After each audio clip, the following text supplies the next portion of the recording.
fastball is like watching a dart go, man. It's beautiful. Looking at the high speed, the fastball pitch does exactly what Roger said it'd do. Backspin keeps the ball on the straight and narrow as it rifles over the plate at more than 80 miles an hour.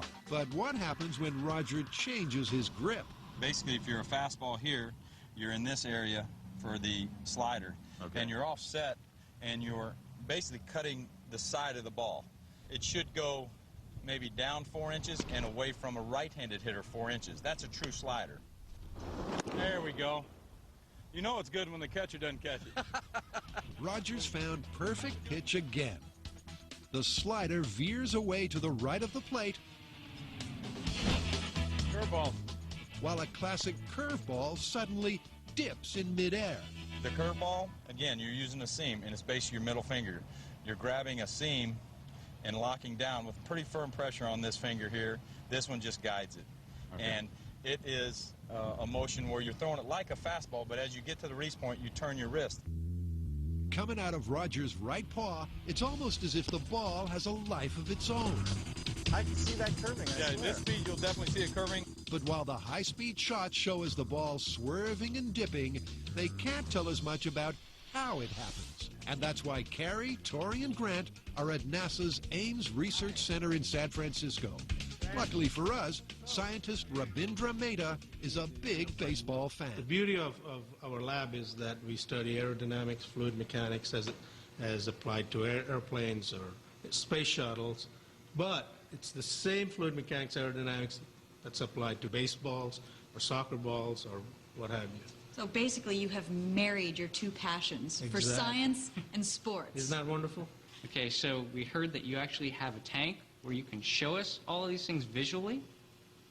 Yes, absolutely. What we'll do now is go over to this water channel where we have a baseball. As you see, it's mounted on a motor, so we're able to rotate it to show you the effects of rotation. But when you see what's going on here, I think it's going to be really cool. Cool. To simulate airflow around a baseball, they introduce streams of fluorescent dye. Sweet! While it's still, the dye flows in a symmetrical pattern around the ball.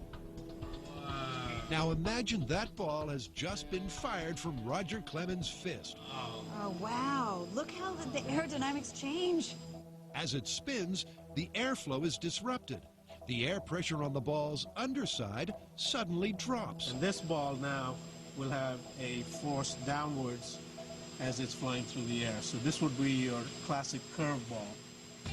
Lower air pressure on the bottom of the ball makes it dip during flight.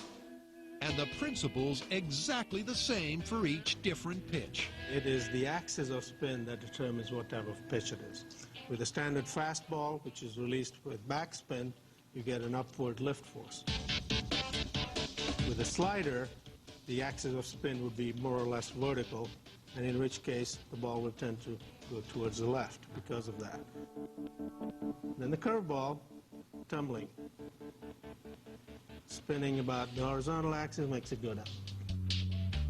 So our high-speed shots and NASA show that bendy baseball behavior is no myth. So what about the infamous rising fastball? Many hitters swear that some fastballs suddenly lift in midair as they hurtle towards the plate. Is that a myth? Now, for it to rise, the lift force due to the spin would have to exceed the weight of the ball, right? That's pretty simple. Sure. Now, it turns out that for the type of conditions which we find in baseball, the maximum lift force is only equivalent to about half the weight of the ball.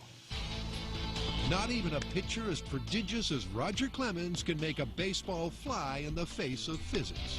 Throwing a fastball that rises is about as likely as Adam and Jamie hitting home runs in the World Series.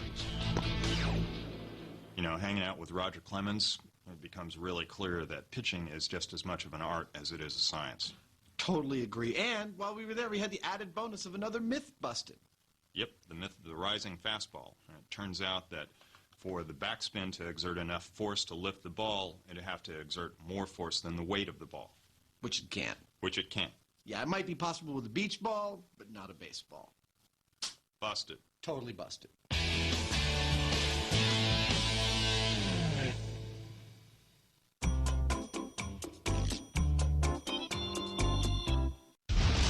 On this baseball special, it's time to get down and dirty as the Mythbusters All-Stars take a long run-up at the slide. All right, this baseball myth is all about the slide.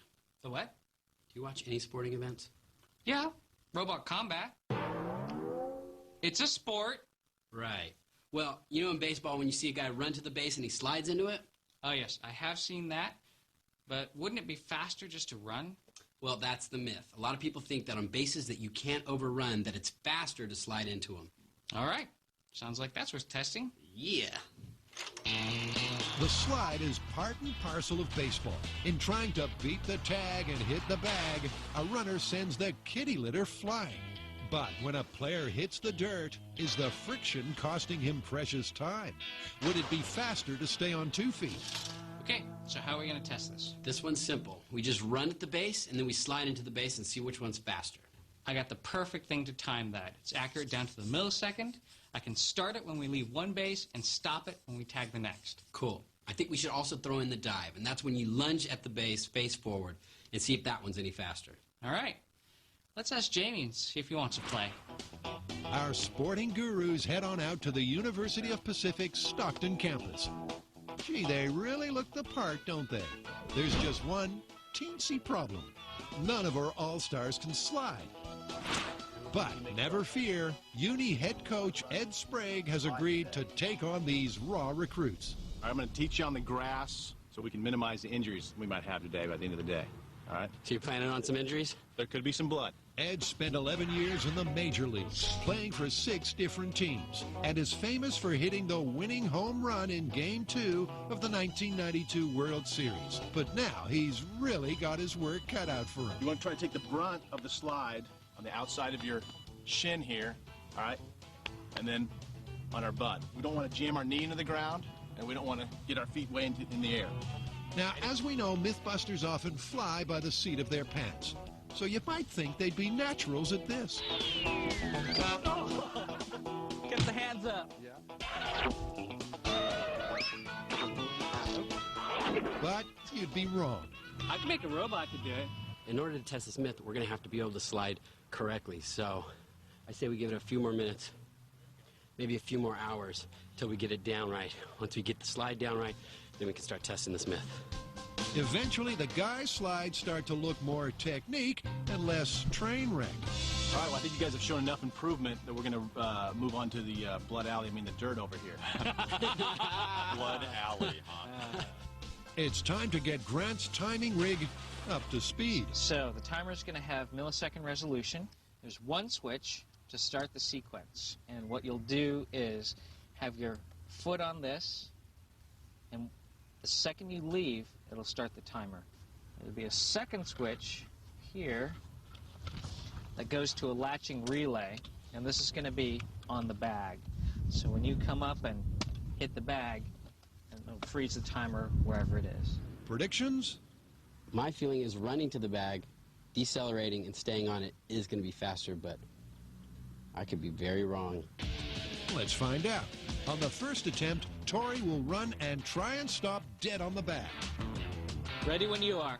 The instant Tori's foot leaves the switch, the timer starts.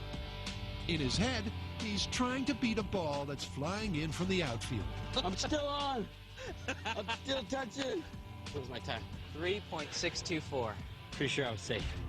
Tori struggled to stop his momentum. You get going that fast, it's hard to stop. I mean, there's a lot of mass to go, you're stopped dead on that target. This time, he's going to slide into base. Can he beat 3.6 seconds? Will he snap his leg off at the knee? Nice.